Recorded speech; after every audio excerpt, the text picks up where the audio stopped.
Guys, welcome back to my YouTube channel. It's actually been over a year since I last posted here. And that wasn't because I disappeared or lost interest. It's actually quite the opposite. Over the past year, I've been building something that has taken an incredible amount of my focus, energy, and passion, creating the Business Injection. For those of you who don't know, the Business Injection is a platform and a program designed to help clinic owners and aesthetic practitioners build real businesses. Not just busy treatment diaries, but sustainable, profitable clinics that give you freedom, time, and clarity as a leader. And that's exactly what this channel is going to become. Here, we're going to talk about business, entrepreneurship, mindset, leadership, and what it really takes to build a successful clinic. We'll talk about the systems you need, the mistakes many clinic owners make, how to build a team, how to create real profitability, and also the deeper conversations around ambition, resilience, freedom, and building a life that actually feels aligned with who you really are. So if you're someone who's building a clinic, thinking about starting one, or you're simply interested in entrepreneurship and personal growth, you're absolutely in the right place. And if that sounds like the kind of content you want more of, don't forget, guys, to like and subscribe to the channel because we're going to be posting new videos every single month. Now, for this reopening video, I wanted to start with a conversation that I think so many women, especially mothers, quietly struggle with. The idea that ambition and motherhood can't exist in the same life. So in today's video, we're going to talk about whether you can be ambitious and still be a good mother. So guys, like I said, I'm going to be talking about blending motherhood and your career. And this video is super close to my heart, so this is why I wanted to release it first. Somewhere along the way, women were taught that ambition and motherhood cannot fully exist in the same life. That if you want to build something big, a business, a career, a vision, then somewhere something must suffer. And usually the assumption is that it will be your children, right? I believed that pressure for a long time. But after living both roles, mother and entrepreneur, I've come to see something very differently. Ambition does not make you a worse mother. In fact, many ways, it can make you such a better one. I think one of the heaviest pressures women carry, especially mothers, is the pressure to shrink.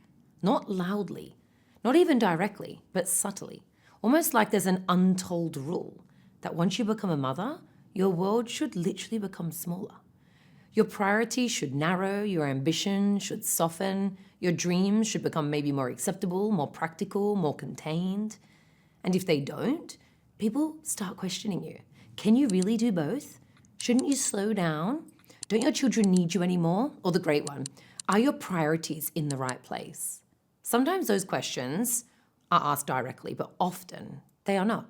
You just feel them in the energy around you, in the judgment, in the comments passed through other people, in the silent implication that wanting more somehow makes you less present, less caring, even less maternal. And over time, many women internalize that message. Like me, they start to believe that ambition conflicts with motherhood. That wanting more for your life must mean taking something away from your family. So instead of asking, what do I need to do to build the life I know I'm capable of? They start asking, how do I keep everything stable? How do I make sure everyone else is okay first? And the one I always used to ask, how do I avoid being judged? And sadly, I think that belief has quietly limited so many other incredible, capable women. For a long time, I felt like I had to choose, like motherhood and ambition were constantly pulling against each other. And no matter what I did, and one part of me would always be seen as failing. I moved to the UK with no friendship group, with no family support, and with a young child. And not long after that, I had another baby, navigated through divorce, and found myself facing a very real challenge of trying to build a career while being a mother. People always say it's about balance, but I honestly think that word can make women feel even worse. Because what does balance actually look like when you're holding everything? When I had my children with me, I tried to be as present as possible. And when I didn't, I worked relentlessly, long hours, late nights, constant pressures. I remember getting to Sunday exhausted, then collecting the kids again, and feeling like it was suddenly showtime.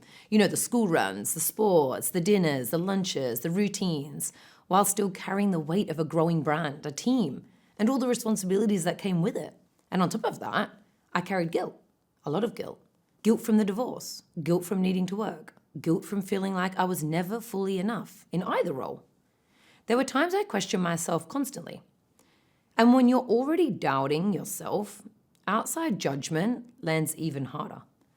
I had people around me who didn't understand my choices. I had comments, assumptions, implications. This idea that somehow wanting to build something meant I was choosing work over my children. The kind of narrative can get really inside your head. It can make you feel like no matter how hard you are trying, nothing is ever good enough. But over time, I started to realize something very important. I was measuring motherhood literally by other people's standards. I'm not the stereotypical mother who finds joy in cooking and cleaning all day. That's just not me. So I started delegating more of those things, and they drained me, so I could protect more of the things that mattered most to me. And guess what? People judge that too.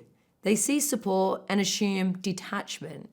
But for me, delegation was never about doing less for my children. It was about being more available for the parts of motherhood that actually mattered most to me. More time with them, more energy with them, more presence with them. That shift changed everything because I stopped seeing support as failure and started seeing it as design. I stopped asking, how do I prove I can do it all alone? And started asking, how do I build a life where I can be both the mother I want to be and the woman I know I'm meant to become? And that was literally the turning point for me. What I came to realize is that ambition is not the opposite of motherhood. It is one of the most powerful things you can model for your children. Children don't learn from what we say nearly as much as they learn from what they see. They watch how we respond to pressure. They watch how we handle setbacks. They watch how we carry ourselves when life is hard. They watch whether we give up on ourselves or whether we keep going.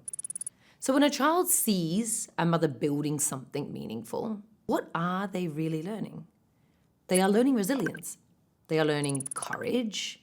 They're learning that life does not always go to plan, but you can still respond with strength. They're learning that you do not need to become smaller to be loved. They're learning that women are allowed to create. We're allowed to lead, rebuild, and rise. And those lessons are powerful because one day your children will face difficulty too. They will experience disappointment, uncertainty, judgment, and fear. And when they do, the example you gave them will matter. Not because you were perfect, but because they've seen that you kept going. When I look back now, what I hope my children can take from my journey, it's not the business itself, not the achievements, not the titles, not the outward success. It's the resilience. It's the understanding that when life becomes difficult, you do not disappear. You adapt, you grow, you rebuild. Because children do not need perfect mothers. They need real ones. Mothers who love deeply, mothers who try, mothers who are present, mothers who show them that the strength and softness can live in the same person. You can nurture and still lead. You can be loving and still be ambitious. You can build something meaningful and still be deeply connected to your children. These things are not in competition. In many ways, they strengthen each other. When a woman stops shrinking her ambition, she does not just change her own life, she literally expands what her children believe is possible in theirs. So no, I do not believe you have to choose between being a powerful woman and a loving mother.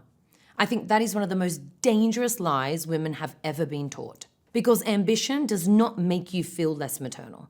It can make you feel more intentional, more resilient, more self-aware, more honest about the life you want to build. And maybe that is one of the greatest gifts you can give your children.